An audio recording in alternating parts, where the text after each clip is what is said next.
Lyon-Ginette, je suis née à Troyes le 4 juin 1928. De parents israélites, je parle français bien sûr, un peu allemand, par la force des choses, et j'avais appris l'hébreu que j'ai beaucoup oublié. Mon père travaillait dans une usine de bonneterie. Le 27 janvier 1944, jour de la rafle des Juifs de Troyes, 9 membres de votre famille, dont vos parents, sont arrêtés par des soldats allemands.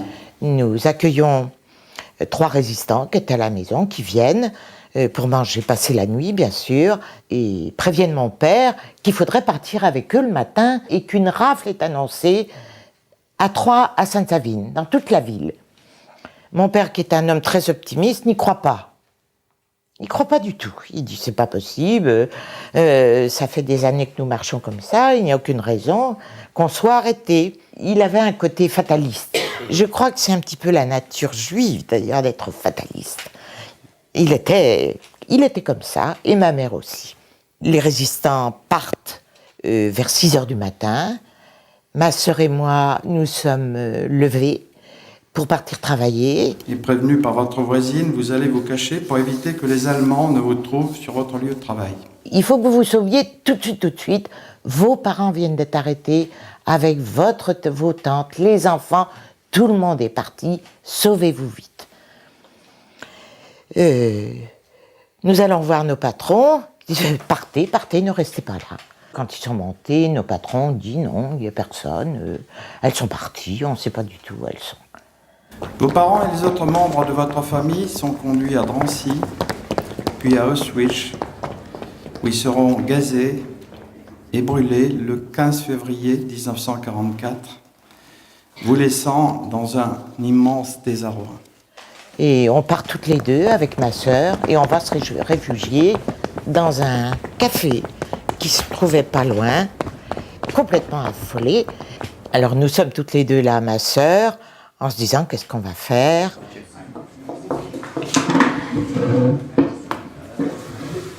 Qu'est-ce qu'on va faire? Je sais pas. Tu crois qu'ils vont... J'en ai aucune idée. On peut pas rester ici. D'autant que s'ils rentrent ici... On va aller chez les Klein et les Jacquemin, ils nous connaissent. Mais justement, tu crois pas qu'eux aussi ils vont avoir peur? De toute façon, on peut pas rester ici. Pour sortir, passez par là.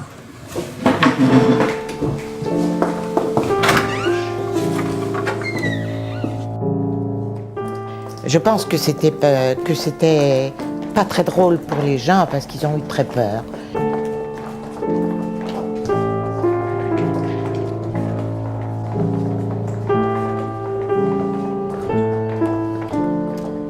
La grande aventure de la résistance, vous la vivez en tant qu'agent de liaison, transportant des documents, des armes. Donc on se retrouve à Paris et on retrouve nos amis résistants qui commencent à nous donner des ordres de mission à transporter, bien sûr, ce que faisait tout agent de liaison. Cette fois, c'est pour de bon.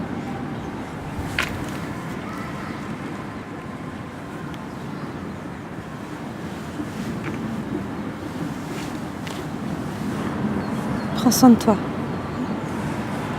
Mais on se reverra.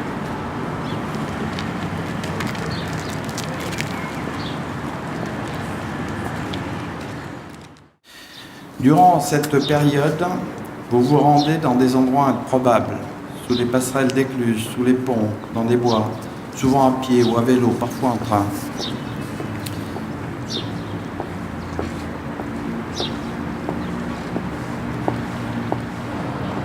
Sur la mousse des nuages. La sueur des orages. Vous avez l'heure? 9h10. Annick. Paul.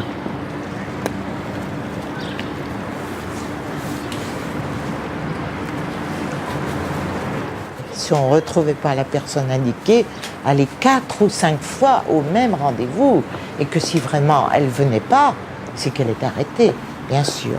Alors ce manège a duré à Paris, dans le métro, que les Allemands, me voyant pauvre petite jeune fille avoir des bagages tellement lourd, me proposait de porter ma valise jusqu'à la sortie des bouches de métro, ce qui était vraiment d'un comique.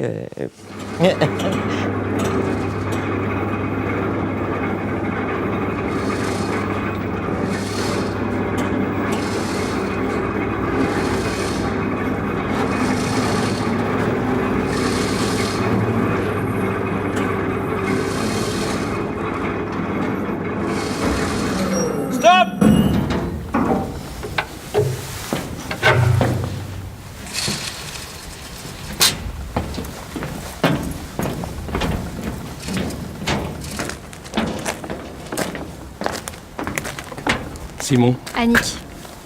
faites attention, vous êtes sur le territoire du chemin de fer là. Oui, je sais. Ça va aller. La pensée d'être arrêté est omniprésente, de même que la perspective d'être arrêté et torturé, et de savoir si vous pourriez alors tenir sans parler. Je n'imaginais pas le danger.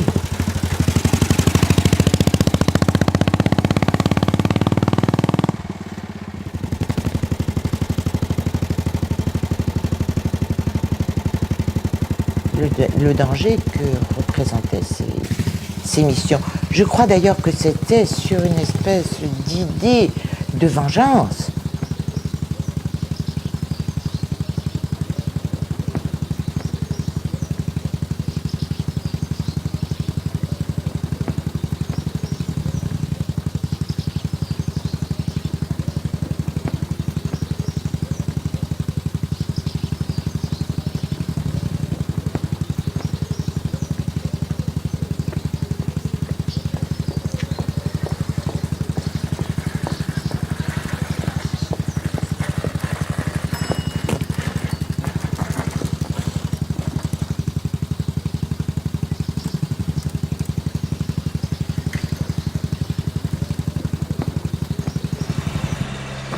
Alors, petite dame, on est en rade? Ton pneu est dégonflé, je crois. Bon, on va regarder ça. C'est ma fille, elle m'accompagne. C'est peut-être pas crevé, hein.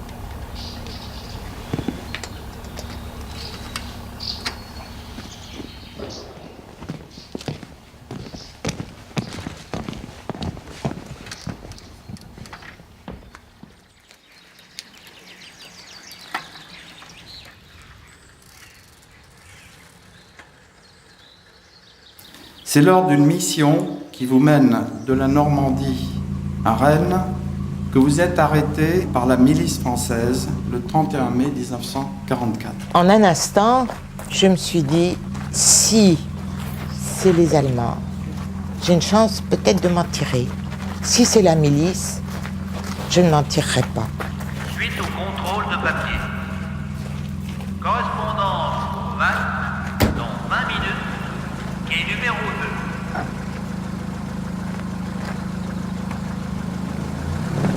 Et on me conduit dans une voiture, c'est tout bête, dans une traction avant, c'était vraiment les... Et à l'intérieur, je vois un homme que je ne reconnais pas.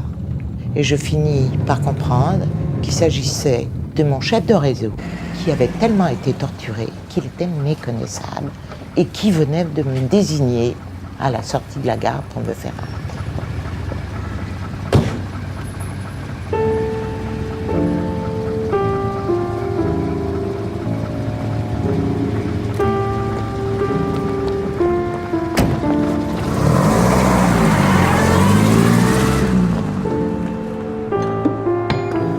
Je me dis, je suis fichu.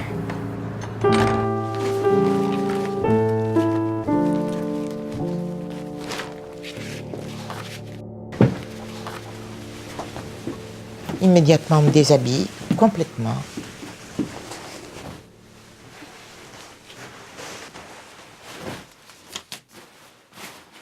et on récupère les papiers que j'avais sur moi, que j'avais rien pu faire. Et c'est là que commencent, hélas, des tristes jours, car je ne pouvais pas nier, étant donné ce que j'avais sur moi, que je faisais partie d'un réseau. Et c'est les tortures qui ont commencé du 1er juin et qui se sont accentuées après le débarquement qui a eu lieu le 6 juin, juste du 1er au 11 juin, et torturé nuit et jour. Et je dois dire à ma décharge que je n'ai fait arrêter personne. J'ai simplement donné mon nom, mon vrai nom, parce que j'ai pensé qu'il y aurait des traces, qu'il fallait que je laisse des traces de mon nom pour qu'on puisse me retrouver et savoir ce que j'étais devenue.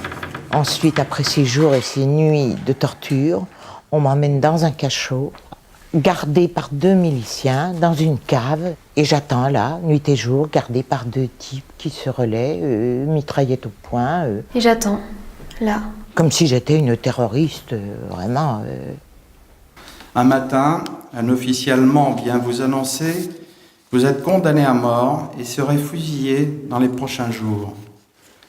Sentence à laquelle vous vous attendiez, mais qui vous a anéanti. Et j'attendais. Encore une fois, votre destin va se trouver bousculé par le bombardement de Rennes, car les Américains étaient aux portes de la ville. Et j'attendais. J'ai attendu. La prison de Rennes est alors vidée et le 2 août, vous êtes tous entassés comme des bêtes dans un train à bestiaux de 120 wagons. Et je pense que c'est le dernier convoi qui est parti pour l'Allemagne. Ce fut le début d'un long périple à travers la France. Entassées dans le wagon, les femmes, dont certaines enceintes ou âgées ou malades, doivent subir une chaleur accablante. C'est vrai qu'il faisait très chaud, peut-être 30 degrés, 35, cette année-là. La faim, la soif, les conditions de transport, on ne pouvait ni s'asseoir, ni se coucher, ni même rester debout. On descend jusqu'à Orléans et nous remontons ensuite jusqu'à Belfort. Ce voyage-là a duré plus de 15 jours. Depuis la prison jusqu'à Belfort, parce qu'on était arrêtés sans arrêt par des résistants, on était obligés de descendre, il y a eu les bombardements, il y avait ceci, il y avait cela. Belfort, c'est la dernière étape avant l'Allemagne. Le lendemain, embarquement, on arrive à Sarrebruck, bombardement de la gare de Sarrebruck, le train arrêté encore une fois pendant plusieurs heures, et on continue. J'ignorais complètement où on allait atterrir.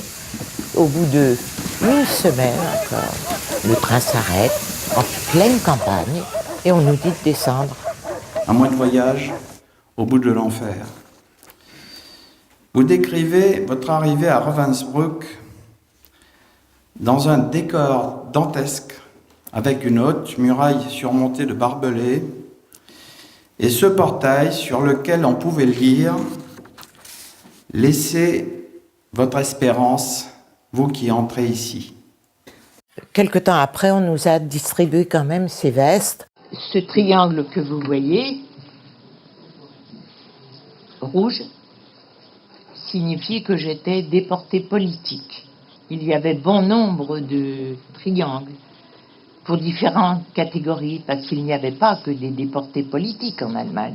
Il y avait les droits communs, qui avaient des triangles verts, il y avait les tziganes, qui avaient des triangles noirs, il y avait les homosexuels, qui avaient des triangles roses, il y avait aussi triangles rouges avec étoiles pour quelques juifs qui étaient là, quelques enfants juifs qui étaient là.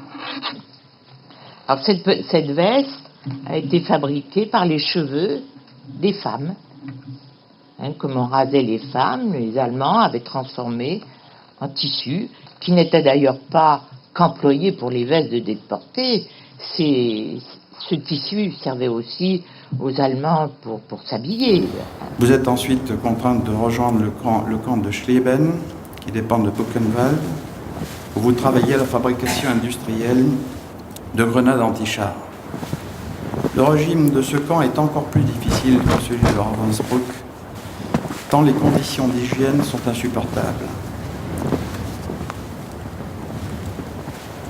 Et on fait dans cet atelier des petits obus anti-chars. Alors inutile de vous dire que les nuits sont très pénibles, car il faut peser la poudre sur des petites balances minuscules. Il faut mettre, je crois, c'était 5 grammes de poudre de chaque côté de l'obus, et ensuite tout est groupé ensemble. La nuit, il y en a qui tombent sur les balances. Les résistantes, les déportés essayent de faire un petit peu de sabotage, de ne pas mettre le poids. Les Allemands s'en rendent compte. On a des sévices, par exemple à Noël. On nous a mis 48 heures dehors, devant un sapin illuminé qui faisait au moins 30 mètres de haut. Et on nous a laissés là, debout, sans boire ni manger.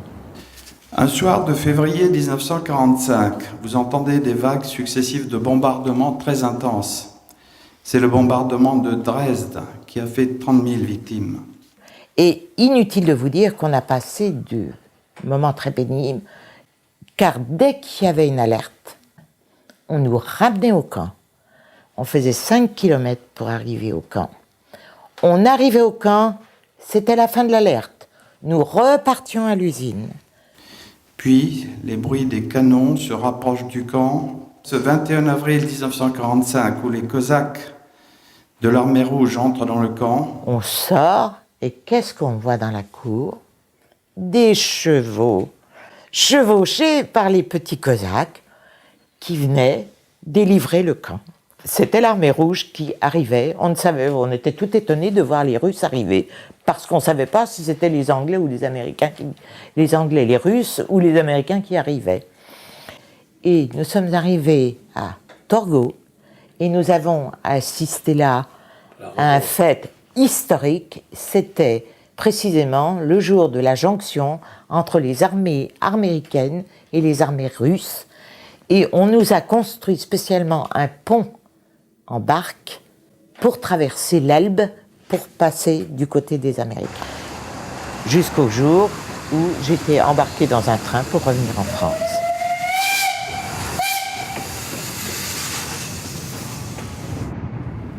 À mon retour, comment passer d'un univers irréel à un monde réel?